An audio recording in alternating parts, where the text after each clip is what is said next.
Hi everyone, welcome to BPD Woman. On this channel, you will learn how to deal with your emotions, live more effectively with your BPD, utilize DBT skills, and reach your goals in life and in relationships. My name is Jennifer. I am your BPD woman. I am not a therapist, psychologist, PhD. I don't treat patients. However, I can answer one question that all of those other people cannot, which is, what is it like to live with BPD? So, primarily I speak from my own experiences and my through rounds of DBT, the books, course books, and therapy sessions that I have dedicated myself to over the last 20 years. My goal primarily is to manage my emotional regulation or dysregulation, and to increase my relationships and retention. And today, that's exactly what we are going to talk about: how I gained relationships living with BPD, how I retained them, and how you can too. So if that sounds good, hit that subscribe button above and let's get started. So when you have BPD, there's a few things that kind of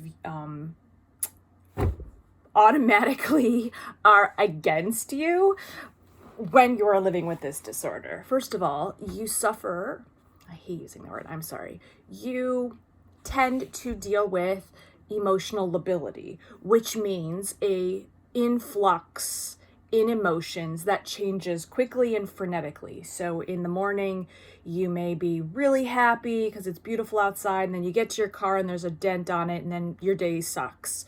And then you get to work and, someone brought you a donut. Oh, now it's really happy. Like, faith is restored. But then you get sprung on a surprise meeting and now you're frustrated again. And then you go home and your dog's there and you're happy, but your cat pooped out a litter box, so you're angry. So this is what we call emotional lability, which is the frequent change of emotions.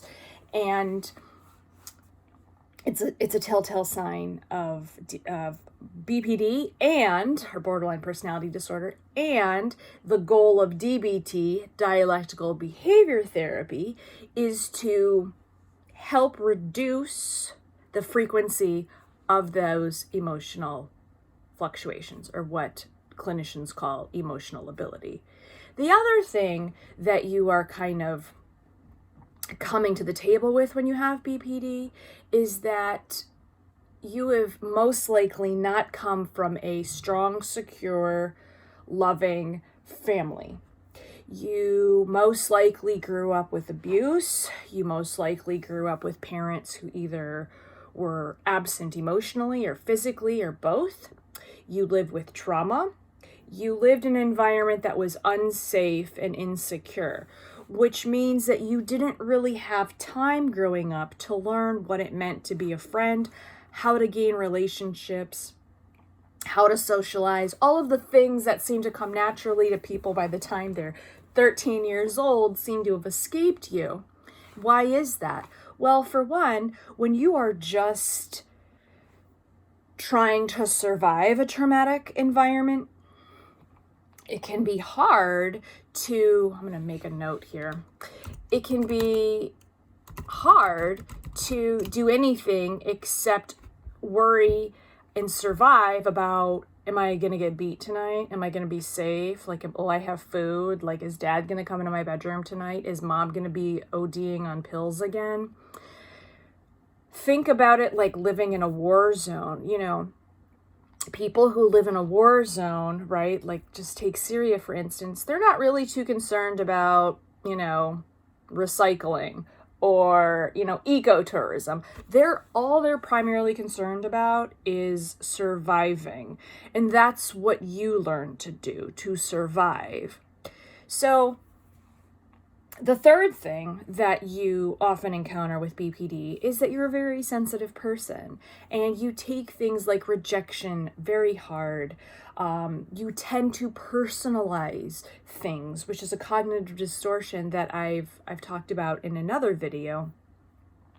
And so You tend to think that everything's your fault, that if someone doesn't return a text, it must be because they don't like you. If you didn't get a job, it means you're just simply not qualified and you should give up on that career. You have a really low self-esteem. And so all of these three things, the traumatic environment, the emotional lability, and the predilection to taking things very personally in your life, leads to a very chaotic inner you. And thus, that presents itself when you are out and about in the world.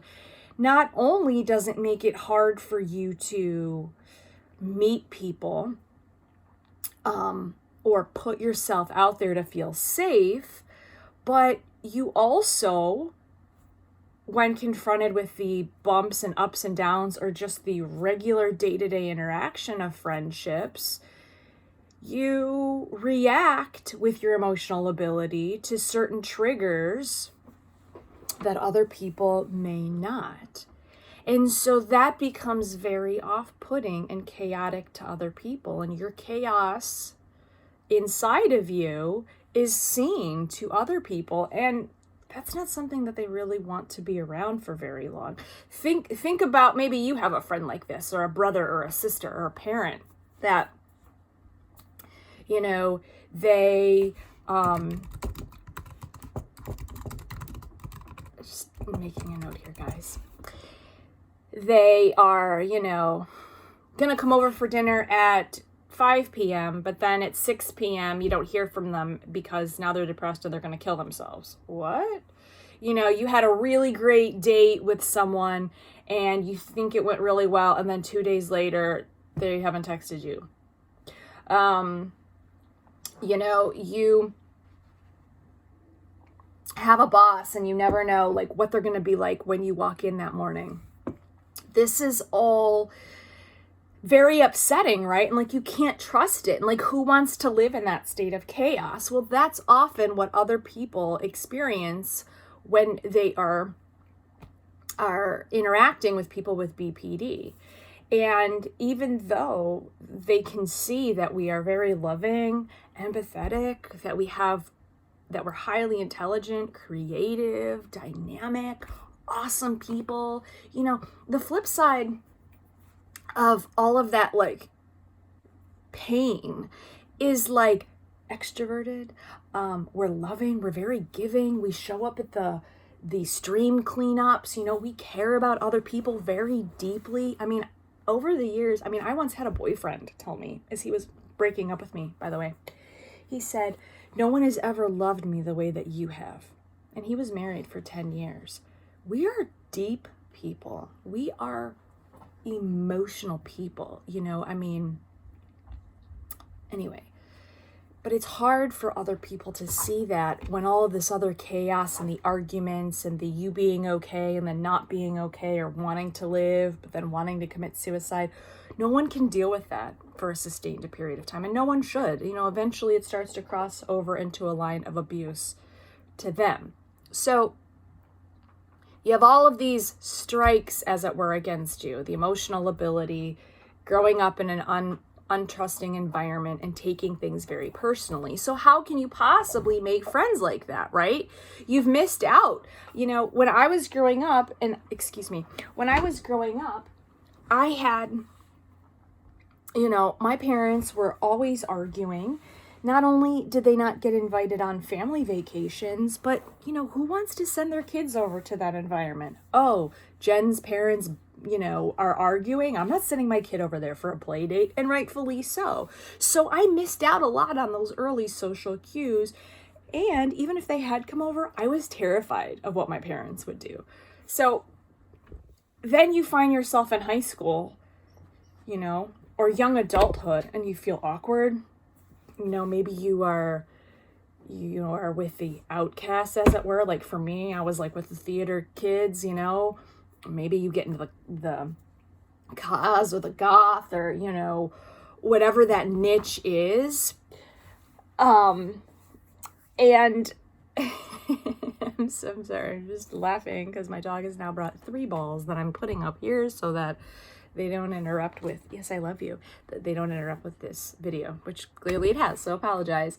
So I didn't know like how to start a normal conversation, you know, and because I really wanted those people to come over and be my friend, it was difficult because I didn't know, you know, I would just, like, why can't I just send a note that says, hi, would you like to be my friend? Check this box, right? It would be so much easier. It worked when we were 6 years old. Why can't it work now? So I didn't, you know what those cues were like. And if someone did start to become my friend, I would kind of bombard them, like text them every day or call them every day or want to hang out like multiple times a week. And that can become smothering. And so when you don't have these skills, you don't know once you get into your young adulthood how to tether these relationships into something substantial. And furthermore, you had really crappy examples growing up. You know, your parents didn't show you what loving and caring in a healthy manner meant. They didn't show you how to like treat people with respect. Like, it sucks that like that this has happened to you. It's bullshit. But there is hope. So for me, I always, especially since I don't have a family around me, you know, what I want is to be a part of a community. I want friends. Like, I want people that I can depend on, and I want to be a part of that community. And for a long, long time, I struggled with, you know, if somebody didn't get back to me right away, I blocked them. You know, if I thought that someone didn't like me, I would reject them first. If, you know, they just wanted some space, I would take that as a perceived slight. Why? Because we personalize things. And because we have that emotional lability, that ability to fluctuate back and forth very quickly, if I got hurt, then I wanted to strike out, you know? So I'd be like, well, fine, then we're not friends anymore, you know? And now what have I done? I've closed myself off. I've ruined a friendship. And I've self-fulfilled this prophecy. If I don't want to be alone with, well, now you're alone, aren't you, man? So what happens then? Well, I then enrolled myself into DBT several times. Still really wasn't retaining the friends on how I wanted. I was still having a really hard time regulating my emotions. So I was like, all right, I'm going to recommit myself. And I would do it again. And I would do it again. And I would do it again. And it takes a long time to start getting these DBT skills ingrained in who you are and letting them come out naturally and holistically in your interactions with people. For me, I knew that some skills I really needed to hone in on. So for instance, I knew for me that using validation or the give technique in DBT, we'll go over give in my other videos, but that you can check out the DBT skills videos, and I'll put a link there below. You can choose which of these skills that you think will help you the most. And for me, I knew that maybe like I wasn't being as attentive to other people, and that I tended to maybe discount other people's opinions. And so I knew for me that I needed to, and I really wanted to help, so I would give advice when people didn't want advice. They just wanted to be heard. And so I would, you know, use the give, you know, where you become gentle, interested, validating, and easygoing. You know, that puts people at ease.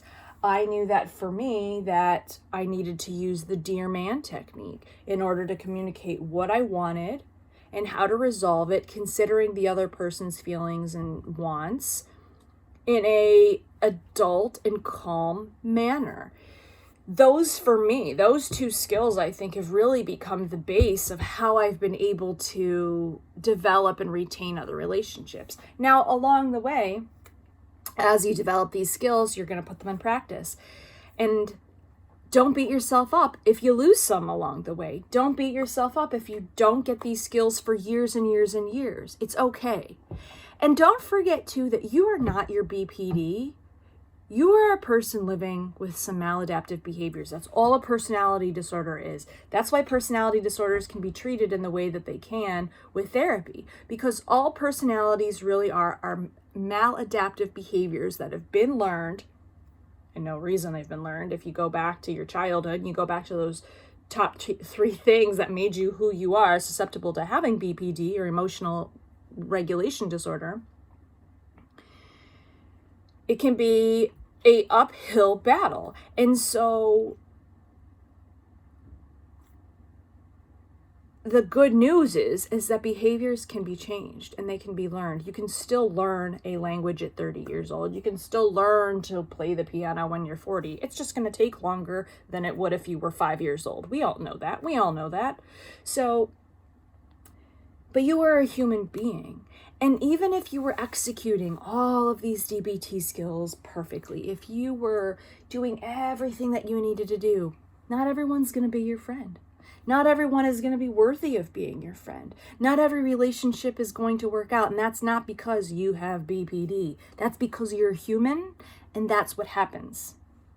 So realize that you can be hitting these skills 100% of the time, and you won't, by the way, and still not have all of these people around in your life, but that's okay.